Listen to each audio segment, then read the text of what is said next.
media, Miss Isabel? Parang, ngayon lang ako na-nervyos. Tapos iniisip ko, ano yung makikita nila, na hindi nila magugustuhan. And habang pinapanood ko, parang naiintriga ako na sana magugustuhan, ano kaya yung susulat, tungkol dito. Pero nakikita ko kanina yung sarili ko, not me, but the character in me. Yun naman talaga dapat dito, as an actress. Just speaking of actress, at 60 years mo sa industry, talagang this is your most challenging, Tito Oscar, ano? So far, I can consider it the most challenging. Kasi pwede naman gumanap ng pipi talaga. Pipi. Walang talaga. Okay. Puro actions na, tsaka mata lang yung pinaggalaw ni Buboy. Diba? I have to thank him pala si Buboy. I'm sorry, he did not make it today. Diba? Tsaka si Gino Lucio. So, kanina nga I was watching, sabi ko, ina-identify ko yung cast. Si Gino, si Mina Castillo, si of course, si Julian Fortich, yung una. Correct, nakakatuwa lang. Marami pa pong mga Jet Alcantara is also here. Okay. So pupuntahan na natin yung ano. When we started lasting inviting our friends from the media, siyempre, hindi naman talaga siya familiar sa atin. But today, finally na-meet na natin siya. Miss Isabel, kwentuhan mo kami. Sino si Miss Isabel Tique? I am a mother of 4, happily married. My children are all in the United States. My husband is there. Aside from that, I am modeling for Mr. Oscar Peralta. Exclusive for Mr. Oscar Peralta. I'm his fashion news without any contract. Yeah. So, maliban dyan, what kept me busy? Because I started working at 16 years old. I raised my siblings, my mom. Not raised my mom, but I helped my mom. And I raised 4 kids. So 3 years ago, so I'm 51 right now, my husband told me, nung umalis na yung pangatlong anak sa bahay to go to college, sabi niya, it's you time. Do whatever you think can make you happy and successful. Yung talagang gusto mo.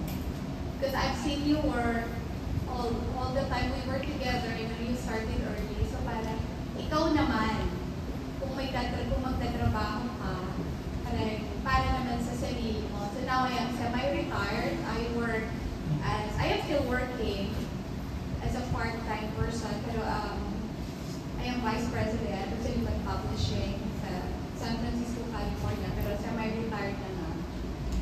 And yung ginagawa ko ngayon ay exclusively model for Mr. Oscar Peralta.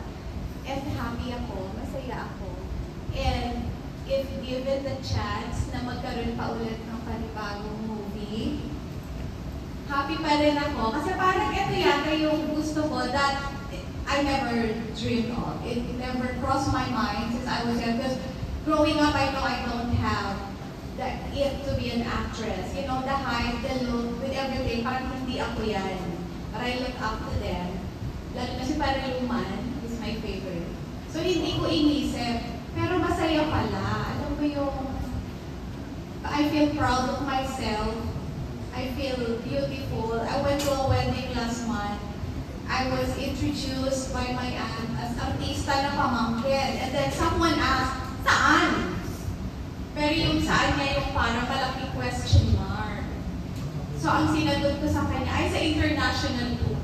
Wow, di ba? Ganun naman talaga. Talagang for international release naman ang pelikula. Parang naisip ko, kasi hindi mo ako kilala sa Pilipinas, magiging international ang La Viola. Parang naisip ko lang yun to answer her question. She gave me that saan question. Naisip ko international. And then, later on, sabi ni Tito Ed, Isabel, tanggap yung movie natin sa Canada Film Festival. So sabi ko, ay, hindi ako nagsinungaling at hindi ako nanloko. International na ang La Viola. Oh, di ba? So, yun, that's who I am. And another thing is, growing up, you know, I don't want to tell my story, but I come from a very poor family, and God has blessed me with things more than what I need for the basic. So sabi ko sa asawa ko, I want to do something that makes me happy. So I'm building up a foundation. Tapos naisip ko, I don't want to work in an office anymore. Sabi ko, I want to do something that could help people, pero nag-i-enjoy ako. So yeah, naisip namin when we put up Imelda Production with all the other people, yung share ko in this production, naisip ko, I think this is God's plan for me. That's why inayos niya ang buhay ko. That's why I'm blessed.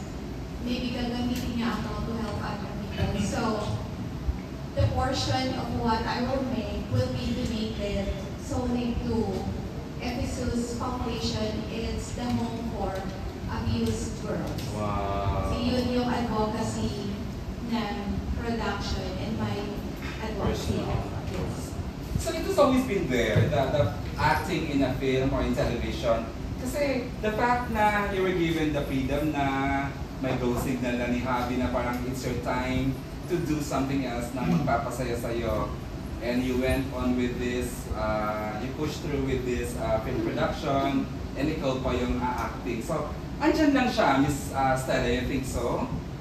Isabel, sorry, what am I saying? This Isabel, so andyan lang yung acting talagang, ito na lang yung talagang, binigay mo na lang talaga na, gagawin ko na yung gusto ko. Ang nasa isip ko dito when I did this, parang baka ito, kasi there was a time that I prayed, because I was modeling for Mr. Oscar Peralta. My children are based in America. Ang asawa ko nandun. So parang, there was a time, I'm happy, I'm not saying I'm not, but what do you want me to do? Bakit mo ko pinauwi ng Pilipinas to spend more time with Mr. Oscar instead of my husband? Bakit pumapayag siya, but okay lang sa kanya? And laging sinasabi ng asawa ko, whatever you do, I'm proud of you. So, I prayed. I asked for a sign. Parang, ano ba talaga ang gusto mong gawin ko? I want to help people. I want to have my own foundation. I want to work with Mr. Oscar Peralta. Pero parang may kulang yet. There's something. So, give me a sign. And then after, then I went back to the United States. Sabi ko, dito na lang muna ako. Then Mr. Oscar Peralta, Oscar.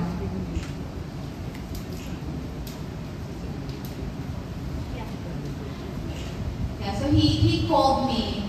Tapos sabi niya, Isabel, pinangarap ko bang maging artista? Tapos sabi ko, hindi po. Tapos sabi niya, because meron akong nakausap, a very good friend of mine, si Tito Ed Littlefield. Meron siyang gustong i-offer sa akin na magkasama tayo. Sabi niya, di ba pangarap natin? There was a time we talked na mag-artista kaya tayo because napanood ko yung movie niya with Fanny Serrano, napanood ko yung Tarima. So nag-uusap What was the movie? Tarima. I watch it. So nung sinabi niya mag-artista, sabi niya kung makakauwi ka na, I went home. Kilala ko si Tito Ed, nakilala ko si Direk Buboy. At first, it didn't work out because may binigay na script, tapos parang hindi para sa akin. So I thought wala na. But maybe, you know, the sign na nakita ko that maybe this is the path that God wants me to go is when the first script didn't work out, I said no. Parang iba na lang. Huwag na lang ako. Nag-produce kami. Pero yung script, it's not me. And then what happened is, biglang sinabi ni Direk, no, I'll make a script for you, yung bagay sa personality mo, so gumawa siya. Next meeting, nung nabasa ko yung script, nabasa ni Tito Oscar, nag-agree kami. Eto tayong dalawa, this is really us. Because gusto rin niya yung character. So, maybe I'm wrong or maybe tama ako. I feel like this is a sign from God.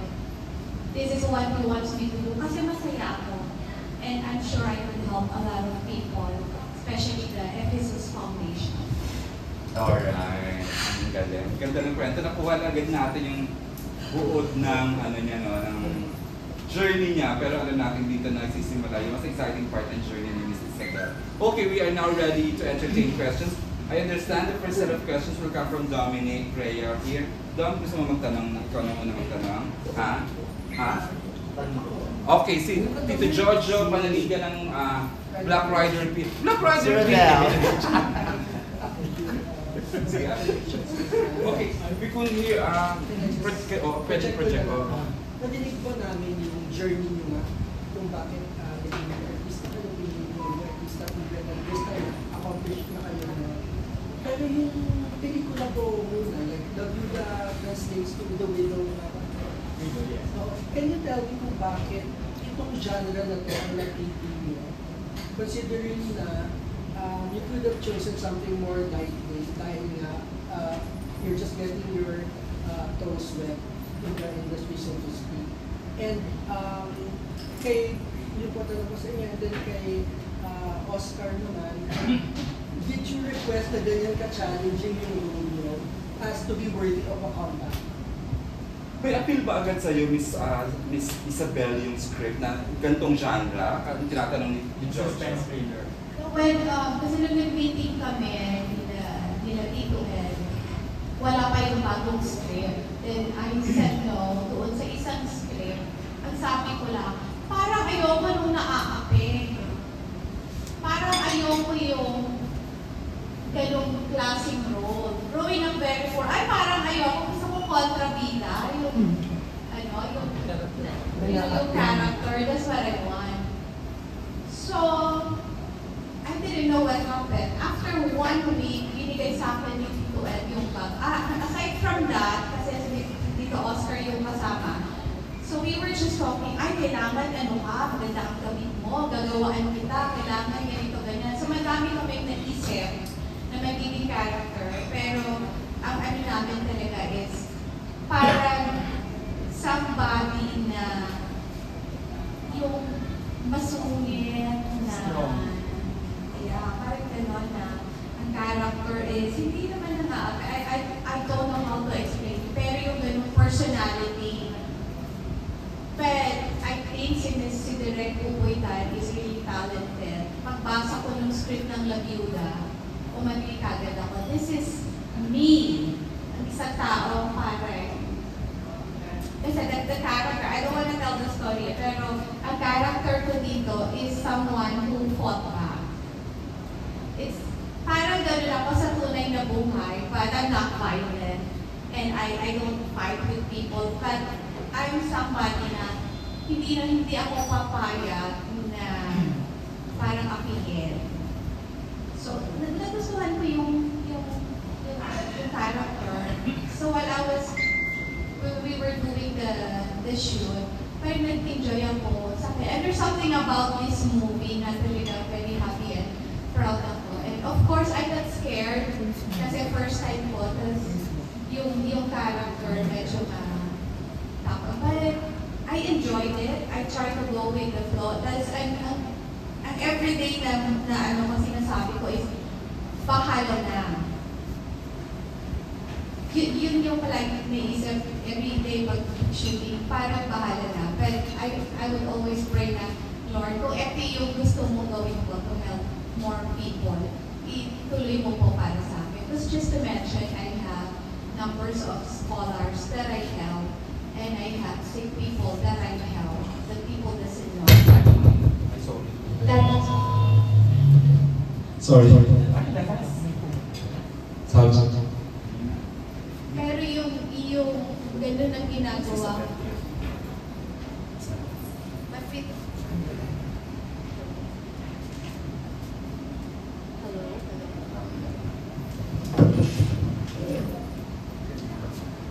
So, every year I add more scholars, and every time may mga bagong nagkakasakit na kailangan tulungan. Sabi ko sa sarili ko at sa asawa ko, hindi ko kaya pag I have 16 scholars, I have 5 people that I help who are sick.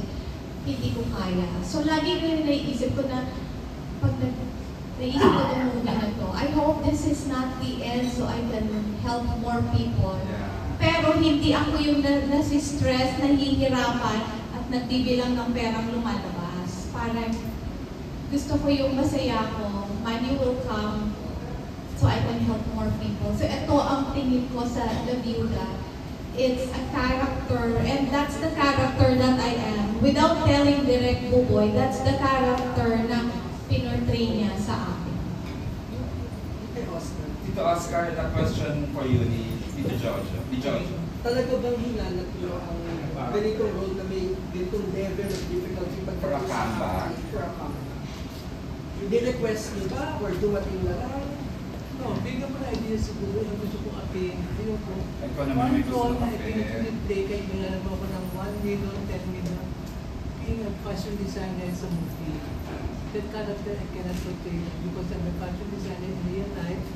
So I think that acting as a designer in a movie or as a fashion designer, I cannot do it. Kasi ang pagkatao ko na yung hindi ako artista, designer na ako. Pag artista ako, ang lobby mo designer din, para not acting anymore. Tsaka napupunong kasi pag no offense sa mga movie producer, pag sinabing designer sa pelikula, eksena, dahil hindi kami ganun. Yung mga acting nila, Manny Castañeda, R.I.P., Leslie Guzmán, I'm sure. Siyempre, hindi naman pasalamin na nag-style nila acting yun. But the thing there is yung, there's one role na gusto ko yung, pero kung Isabel, parang appeal, parang hindi, pero si Isabel, porque designer ako, yung pagka-byuda niya, kasi mayaman naman siya, tsaka doktora siya, nung nakuha siya niyang Tony Jane Luste. So, natural lang na magkaroon siya ng fashionable clothes ka, hindi ba? It's a DVD, especially for her. So, yung pelikula, may konting passion na sumingit din. Kasi iba-iba rin yung... Ilagay din naman yung ano. Makikita yung as you notice, naka-off-shoulder siya, yung green. Gusto ko may ideas, kasi ito ko yung medyo, ano na po, Hollywoodish yung konti yung dating. Pero yung pagiging Peter ba? Yung Peter. Di ba Peter ang ano? Ganun. Peter yung Yeah, people. Bakit ko pinili na mag-Pepe? Kasi mas challenging yun kaysa sa nakakasalita. Hindi ko na ma-portray sa kung tayo ko ba yung nag-acting ako ng wala akong dialogue na matapula at saka kamay at saka yung ko yung Pero nadaman natin ano, sa trailer yung pain.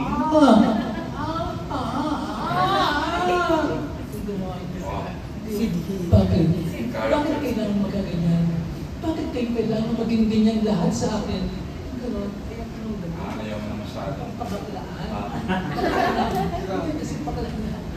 Gusto yung pitong bakla. Bakit natin na sa pitong bakla sa kailangan? Ayun. Pero dapat mahirap, ayoko nung mayaman. Alright. So, Tita, before I give the microphone, unahin na muna natin si Tito Rodel for a set of questions. Thank you, Isabel. Kumusta yung experience mo habang nag-shooting ng pelikula? This is something new sa iyo eh, di ba? Businesswoman ka, vice president ka ng isang company at Amerika pa. So, how was the adjustment, no, Rodel? Yes. Naglaro ako eh. Just for example, naglaro ako. But not in a, I don't know how you would interpret Yeah, naintindihan namin yung laro. in-enjoy mo. Yeah, nakikita ko ang daming stress. Because tuloy-tuloy, mga uyak, mga totoo, may sumisigaw, may nagagalit. Nag nakikita ko sarili ko, artista, and then may mga extra from San Pablo, nagpapapicture sa akin. So, hindi ako napagod. Hindi ako nalungkot, hindi uminit ang ulo. Parang feeling ko, those couple of days in my life, artista ako, may nagpapapicture. Tapos ang tinatanong nila, saan pa po kayo lumabas? Siyempre hindi nila ako kilala. Kasi sabi ko, hindi ngayon pa lang, pero lalabas ako ng madami. Nakikita ko yung kung paano sila gumagalaw kay shooting. May napaka ng stress. Pero kung naisip ko, artista ako, yun ang pinakaunang shooting na napanood ko sa buong buhay ko. Sarili mo pang pelikula. Sarili ko. Ako yung Pero artista. ma'am, nung kinukunan ka na sa camera, hindi ka ba nervous o tama lang, relax ka ba? Siguro kasi ang personality ko, hindi ako nervyosa eh. Parang kahit tarayan niyo akong lahat dito, okay lang ako. That's me. Hindi ako sensitive. I don't get offended. I don't get hurt. Yan, hindi ako good, So, parang, the nervyos, I wouldn't say really yung nervyos that I cannot. Ang pinakatakot ko, I don't know how to cry kasi hindi ako talaga iyakin. In fact, it's off the record, even when my father died, hindi ako umiyak because ang inisip ko, ako yung eldest, I'm 16, ang nanay ko, isang housewife, mamamatay kami sa gutom. So ang inisip ko, hindi yung lungkot that my father died, ang inisip ko, paano kami? So that's my personality. So nahihirapan ko, under your question, nahihirapan ako sa mga hugot na yung iiyak kasi naakpe. That's not me. So yun yung pinakahirap. But the shooting, physical, wala, ang saya ko eh. Hanggang pag-uwi, masaya ko. Alam mo yung kwentuhan sa bahay namin, isang buwan na natapos yung shooting, paulit-ulit pa rin. Because I'm excited and hopeful. There's joy doing the project. So ito na, nung siyempre natapos na po yung pelikula, pin-review po ninyo. Ano po ang reaction niyo nung makita niyo yung sarili niyo sa screen? Artista na ako. Yun lang, parang na-experience ko to artista. And then eventually, habang may mga nangyayari sa movies, may mga, kasi nasa post-production, nakikita ko yung sarili ko na artista. And then pag may mga kaibigan na ako nakakaalam, na pinapakilala ako na artista. Pero I feel happy and I feel beautiful. Wow! Reaction din po niyo sa poster po ninyo. Reaction sa poster. I'm sure in-approve mo to, Isabel. Pero yung finally nakita mo, may photo kami. How does it feel? Nung nakita ko ito, hindi lang ako iyakin eh. Gusto ko umiyak, pero syempre ayaw. Ayaw tumulo. Iba yung pakiramdam. Kahit ang mga waiters na nasa lubong ko, artista ako ha. Kasi minsan gusto kong kumbinsihin yung sarili ko na artista ako. Pero of course, nobody knows me. So, nasa si Tito Ed. Kami ni Tito Ed, kami nila Fernan, pag-meeting kami, nagkikwentuhan kami. Siyempre may mga pangarap, may mga Sabi ko, alam mo Tito Ed, aside from today, na feeling ko sikat ako. Feeling ko artista ako having all of you here. Sabi ko sa kanya, ang pangarap ko lang Tito Ed that will make me a fulfilled La Viuda actress is, yung isang araw maglalakad ako or kumakain, may mag-a-approach. Excuse me, ikaw ba yung nasa La Viuda? It's a joke that I tell everyone, but it's a serious joke. Meron lang gumawa nun sa akin na isa, so abangan niyo kung nasa na. May isa lang na gumawa nun, alam mo ang maiisip ko, I have achieved something. And yun lang yung hinihingi ko sa buhay ko, yung may makakilala sa akin. Ilan po ba ang gusto niyo, Miss Isabel? Trata na ako dito. But anyway, ang question pala is the poster. So yun, nung nakita ko siya, iniisip ko kung saan ko siya ilalagay sa bahay ko pag uwi ko. Parang sa ang park, tapos ito, may mga bibigyan ako. So I'm talking to Sheila, magkano ba yan? Mag-order ako, bibigyan ko lang ng pamilya ko, baka sakaling ilagay nila. So I'm very happy, very proud na. Nakahabol ako at 51. Nakahabol ako maging artista, diba? Sana magtuloy. Happy ako. We can tell. Look at her, diba? Thank you. Rodel, you're good? Okay, let me give the microphone to Miss Maridol Bismarck for her set of questions. Yeah. Kaya ba? Sige, project na lang. Kasi di ba ito sasali sa Canada International Film Fest? Paano ito nasali doon? Anong proseso ang dinaanan ninyo? At saka, kailan ito ipapalabas? Do we have enough details na niyan, Miss Isabel, regarding to the Canada entry In the natin? film festival, ang nag-work out niyan si Tito Ed, Littlefield. So sinabi lang niya sa akin, may criteria sila on every aspect of the movie na hindi ko kabisado kasi nasa national production site na yung camera, yung mga ganyan. But then we waited, kinausap niya yung mga dapat kausapin. Kasi nalaman ko na lang, natanggap siya sa Film Festival sa 60th entry. October, ang date nila yata para sa awarding is October 23 For competition. for competition.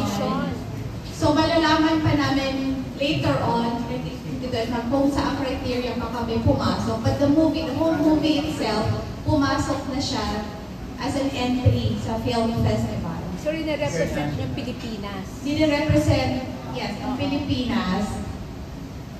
Yun, sa October 23. So, I'm flying to Canada with or without, kasi hindi pa namin alam kung saan category kami papasok, except yung movie mismo is pasok na.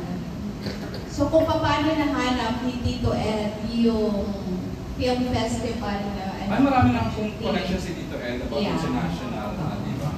So at first narinig ko, may mga wars na may mga inayos na kailangan pasok sa ganito, sa ganyan. 1 week after, tumawag siya sa akin na parang natanggap tayo, pasok na. So, Not first film, Canada Film Fest agad. Nice. Would you like to, she's flying to Canada on the 23rd of October to represent The Philippines. Co-actors meron ba? meron naman. And we are still working on the visa. Yeah. So hindi pa, I don't want to tell Steve yung i-apply because visas are personality there. Yeah. Definitely, we will have Meron an announcement naman. for that. No? Gusto ko pag in-announce yung ready na yung everybody. But definitely, I am flying and the other producer, si Mr. Elmer Veray is flying with me. Good luck. Miss Doll, you're good? Yeah. Okay, who has this next set of questions? Si Goldwyn Reviews. Ma'am, sabi ko kanina, break it immediately. Pero how do you unbreak your heart? So kung sakaling may mabasa kayo negative comments about you and the film. Not being an actress, but being a person since bata ako. Alam mo yung tanggap ko ang buhay, there is black and white, there's negative, there's positive, there's left or right. Pero naisip ko, I think every negative or positive publicity is still publicity. Kung meron mang negative, I'm not gonna read them.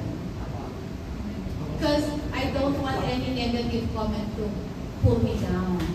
I cannot please everybody.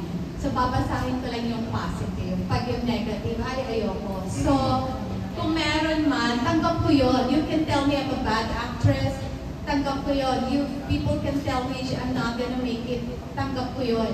Pero, pag hindi yun ang nangyari or I can prove them wrong, mas magiging happy ako. But I'm not gonna be sad with negative publicity because I know who I am. Alam ko, hindi talaga ako. Artista na ako ngayon, pero hindi talaga ako artista. So whatever negative writing about the movie, parang matatanggap ko. Any negative writing about myself, it's still welcome. Because it's not gonna be the end of the world for me. And my career is not based on ano yung sasabihin ng mga tao. It's gonna based on tinanggap ba nila yung pelikula, pinanood pa, may bago ba na mas maganda, and paano ba ang relationship ko with the press and with my co-workers. Because most of the time, bashers are the people na nakita ka lang ng 1 minute, parang, ay, matanda na siya, ay, eto pala siya. So, without seeing the actual produkto, di to ba? answer your question, kapag may negative sa akin, parang okay lang, hindi ko na lang mabasahin. I'm still gonna be the same happy person. Goldwyn, you're good? Sige, go ahead. Correct me if I'm wrong, itong pelikula balak nyo ilabas sa Philippine theaters mismo. Later, pag-uusapan pa yun. Tapos kailangan dumaan sa MTRCB. So, medyo mahirap yata ang proseso. So, we work out yun ni Tito Ed. Kasi parang medyo natagalan na. So, sabi namin, mag-special screening tayo so people can hear about it. So, you know, we'll cross the bridge when we get there. Kung paano tatanggapin sa August 3, kung paano ang feedback ng press conference. Ito, then that's the time Tito Ed will decide if we're gonna go on the big screen. Given the chance, would you love the Filipinos to watch this? Pangarap ko nga lang may mag-acknowledge sa akin. So lalo na pag Well, let's pray na ano siya. Pangarap ko lang may sumalubong na palagi ko talaga itong kinikwento na it is a serious joke. Gusto ko lang may sumalubong ng approach. Excuse me, ikaw ba yung bida sa labi?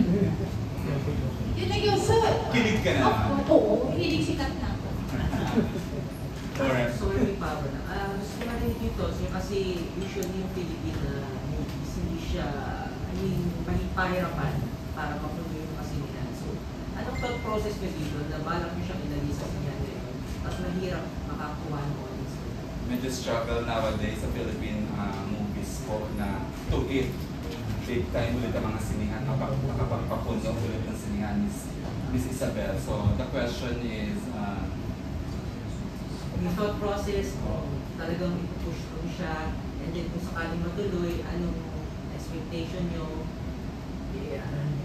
Hindi ko alam kung talaga international.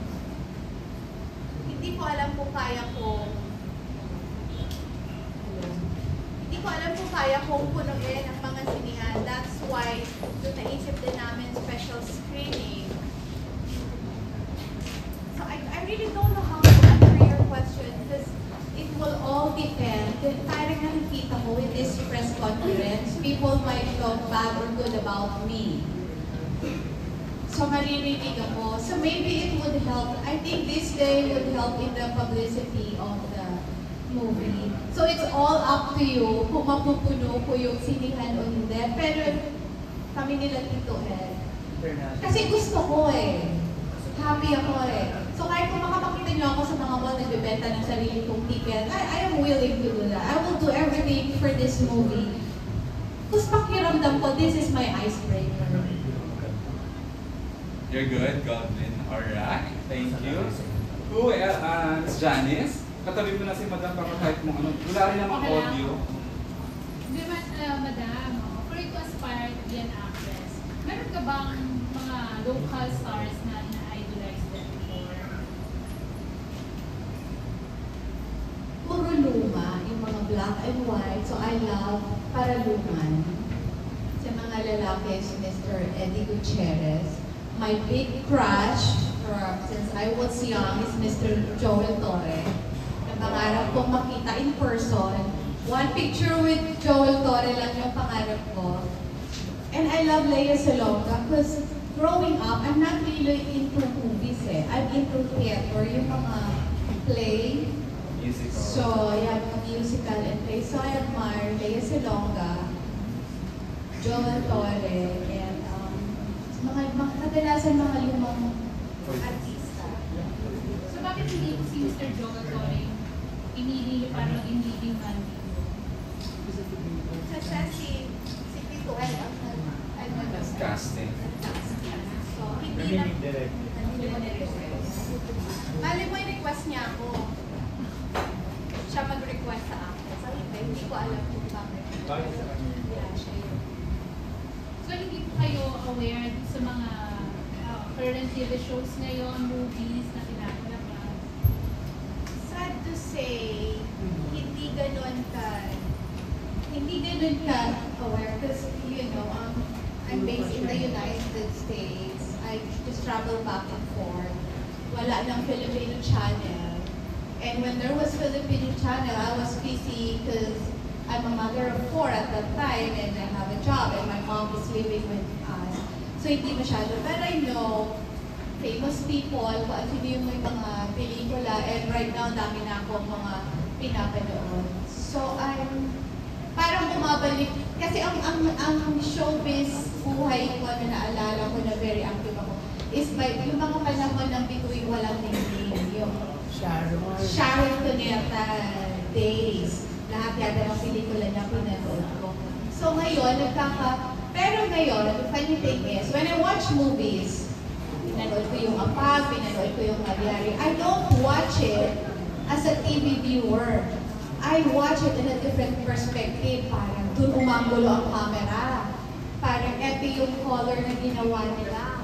Parang, so, nakikita nakikita ko pa nga kung dinadump na, there was a time na pansin ko, ay, dinump yung boses kasi nahuli yung, so nakikita ko na yung mga pelikula ngayon, not just as a viewer, but someone from the production side na, tapos nagkakaroon ako na idea, pwede yun sa next movie, dapat gano'n, ganito. So, again, to answer your question, ngayon pa lang ako bumabalik, knowing all the artista, tsaka lang ako nagpa-interest, kasi feeling ko, someday I might be one of them. And it's never too late. Wala naman talagang, di ba? In everything.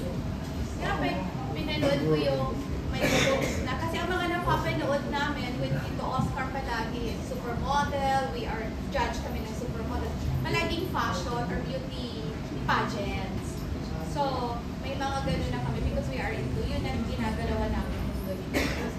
Pero ito, nakikita ko na yung mga movies na bago na pinapanood ko and yung Gala Nights ng GMA 7. Tapos minsan pumapasok sa isip ko, someday sana na naman ako bibilisan ako dito Oscar. So I started dreaming big and I started dreaming as an actress, not just as a viewer.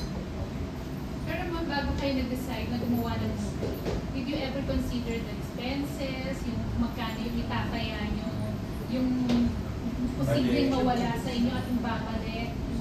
Yeah, I talked to the people who had helped share with the cost of production. Sinabi ko yon. Ang sinabi lang nila, alam mo, naniniwala kami sa'yo, so we'll give it a go. Naniniwala kami sa'yo. Tapos sinasabi ko, paano kung wala, hindi ko mababalik? Sabi nila, okay lang yan. Kasi parang pakiramdam talaga namin, kaya mo. So, natatakot ako because I hope I could give it back to them. Grabe yung tiwala, no? Isabel. So, it's a collaboration of everybody. So, yun yung ano nila. So, nakakatakot.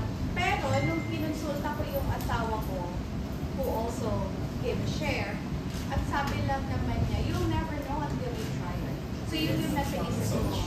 And then, sinasabi niya, there are people that started really later in their lives. So, nagbigay siya ng mga siganito, siganyan. So, naisip ko, oo nga. So, baka naman,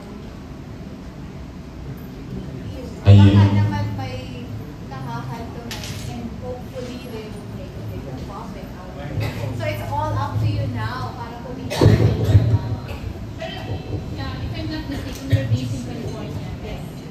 So bakit po, mas pinili nyo na dito mag-start ng inyong showbiz career dyan in California? No, because I am Filipino. Pumunta lang ako ng Amerika para magsimula ulit, magpapabuhay. If there is anything that I want to do, it's all gonna be in the Philippines. So, retirement plan ko, Pilipinas, which I'm trying to negotiate with my husband, being a Jewish American. Wala ako yata gustong gawin sa Amerika because whatever people might, whatever they say na or ano man yung opportunity i-open sa akin doon. I never embrace being an American. I'm a US citizen, just pero parang hindi ko talaga yun naramdaman. I was there for the money. I was there to start. Pero iniisip ko, at the end of the day, I will come back as Filipino. Everything's a Filipino. My foundation is built there, pero para dito. So, kahit bigyan ako ng opportunity sa Amerika, pero it's always gonna be for the Philippines. Mas masaya ako dito eh. Based there, pero ang tinutulungan ng mga Pilipinos, Yeah, dito, mga scholars. Yeah, I have scholars here. Okay. Yes naman. Kung sakaling meron pa kayong, parang kasi sabi niyo nga nag-enjoy naman kayo sa inyong first movie. Make or break, would you continue your career here in the Philippines? Or are you willing to do another movie after this? I am willing to do 100 movies kung tulungan ako ni Tito Ed. Kasi wala akong alam. So, everything is up to Tito Ed. Boom. Nasa sa kamay ni Tito Ed ang lahat. You're good, Miss Janice. Okay, a question from yung kabatch ko ni Paraluman, si Dominic Reyes. Ayan, si Miss Candice. Ayan si Miss Candice. Hello, good afternoon. Candice from Brooklyn. Tanong ko lang po, ano po yung nakikita nyo after? Kasi sabi nyo kanina sabi nyo nasa Canada, Canadian Festival. Paano pag nanalo tayo? Nanalo po kayo? Pag nanalo tayo, How do you see yourself na after that? Nangangarap naman din po tayo ng makilala ng mga tao.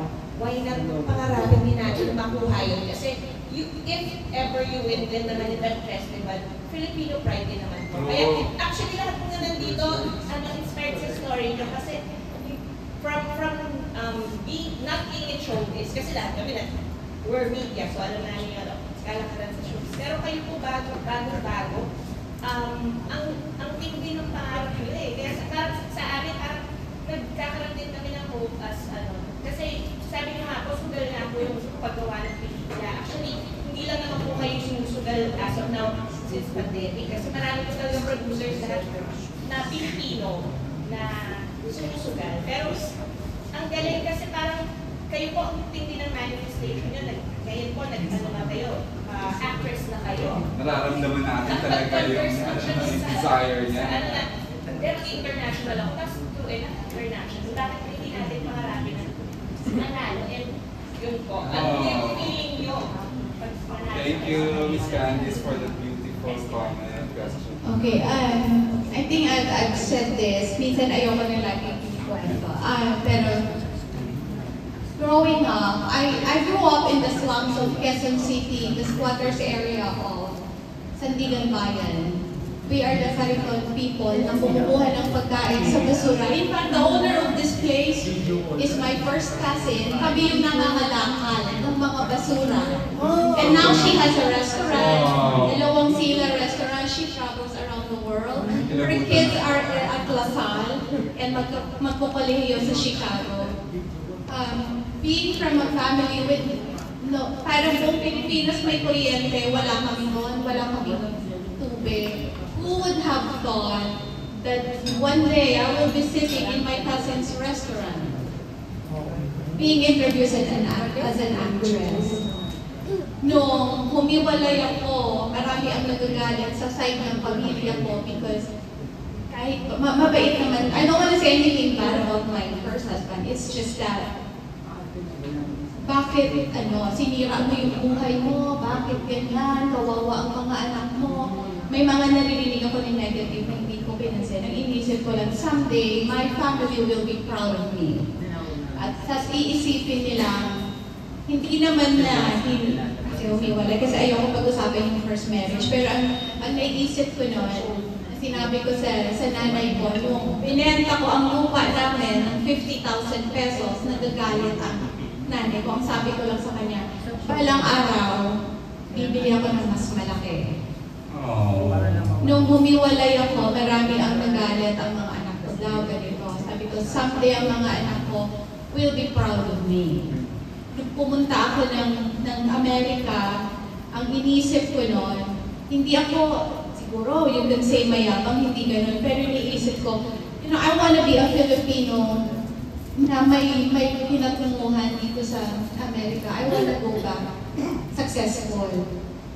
So when I got promoted as vice president ng software company, I went actually in 2017, I went to the software conference just to mention na hindi para mabiyaba. I went to a conference in Germany, attended by 74 people, 8 lang kaming babae, and it's an invitation-only conference, and I'm the only Asian and the only Filipino na i-invita nila. Yeah. Wow. So parang kaya minsan, nangangarap ako. Kasi yung mga bagay na pinangarap ko, but I worked hard on them. I worked my way up sa Amerika. I worked my way up para may abot yung pamilya ko sa kahirapan. Hindi kami mayaman ngayon, pero may pambayad na kami ng kuryente, may kuryente na kami, may TV na kami. So, kaya minsan yung mga ibang pangarap, nangangarap ako kasi I work hard on them, and not all the time, pero most of the time, nakukuha ko naman. I started this is off the record, pero pwede rin naman. When I started in the United States, I was a journalist here. I moved doon, I was cleaning houses. I was ironing clothes. Nililinis ko yung napakalaking bahay because there was no job. I went there as a tourist 25 years ago. Iniisip ko, isang araw, magkakabahay ako dito. Yung mga ganun lang. So, and when I came in, pipila ka sa tourist na side, diba? Na ang tagal-tagal, tapos lahat ng santo tatawagan mo para papasukin ka. Mawala lang yung kaba, diba? Oo. So sabi ng anak ko, bakit hindi tayo pumila doon sa maikli? Sabi ko, huwag kang mag-alala, sa susunod na sasakay ka ng aeroplano, doon tayo. And then, yung gano'n. yeah, and then when my visa is gonna expire at some point in 10 years. So, I think that was mag-expire in 10 years. So sabi ko, tinitignan ko yung visa kasi I cannot renew. Kasi naghihintay ako ng petition doon. Sabi ko, bago mag-expire ang 10-year multiple ko, US passport ako. After 10 years, the same year na mag-expire ang visa ko, I became a US citizen. So, kaya siguro hindi mo ako masisisi na nangangarap ako ng mataas. Hindi ko alam kung bakit talaga I work hard on things. Baka mangyari eh. Kasi looking back at where I came from, minsan hindi ko maniniwala. Minsan pag nagkikwento ako ng kahirapan, may mga hindi naniniwala. Parang talaga, but yeah, you can ask the owner of Sila. Nangangalakal kami ng truck ng basura to have it. So, yung sinasabi mo na how I would feel, pag ngayon pa nga lang, ano na ako eh, happy na ako. Parang nakikita ko kayong lahat and the PM Vice President. Parang feeling ko, sikat na ako, meron na ako na-achieve. So kung mangyari pa yung, I'm gonna fly over there, very proud, with the Philippine flag. So pag nangyari yun, another press conference tayo and then we will plan another. Yay! Alam mo, madam, Sila pala. No, Sila Keta. Charing lang. We will entertain two more questions before I give the microphone to Miss Alex Rosas. I'll give the microphone to Mr. John Estaliore. John, quick question lang. Go. Saan po mismo yung film, ano po yung pangalan ng film festival at kailan po? Are we in a position to divulge all the details Tito Ed? Okay. Wala pang date.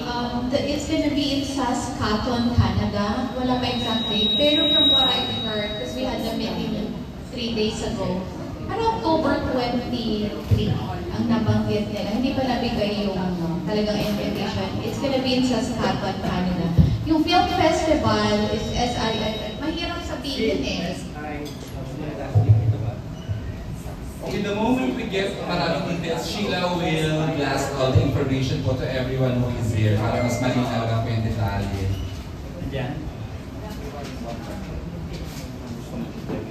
Ayun. That's pretty much a joke, John, no? Or, very good. Okay, the last set of questions come from the Daily Tribune, si Miss Alex Rosas. Hi, kabatch din siya ni Paraluma. So, Paraluma, before she died, Isabel, what are you more afraid? The film, na hindi kumita, or hindi ko matanggap kasi na artista? Kasi let's face it, kasi bago ka, you started medyo late na, parang Johnny kang lately ka sa showbiz, at ang competition kasi parang pagpatalo competition. Having a press conference para sa isang artista, I have already made it. And having a movie, I have already made it. So kung hindi, it's gonna be a good experience. Palagi kong sasabihin, dati akong artista and I'm gonna show the short clip all the time. Because I do that. Pag may hindi naniniwala, talaga artista siya, pinapakita ko. So, it doesn't bother you? No, it doesn't bother me. Tapos naisip ko nga kanina with her question, may bago akong pangarap. Palagi ako may mga pangarap na pasundot-sundot. Naisip ko pag nanalo ng Canada, pangarap ko yung pagbaba ko ng airport, may mga reporters na nagbibigay sa akin ng flowers. Yun ang bago kong pangarap with the Canada entry.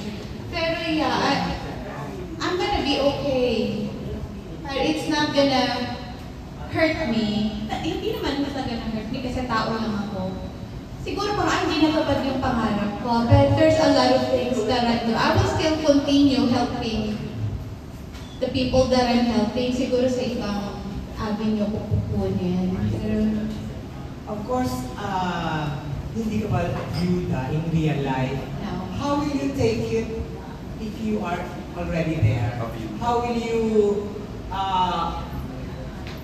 accept or deal with the death of your husband?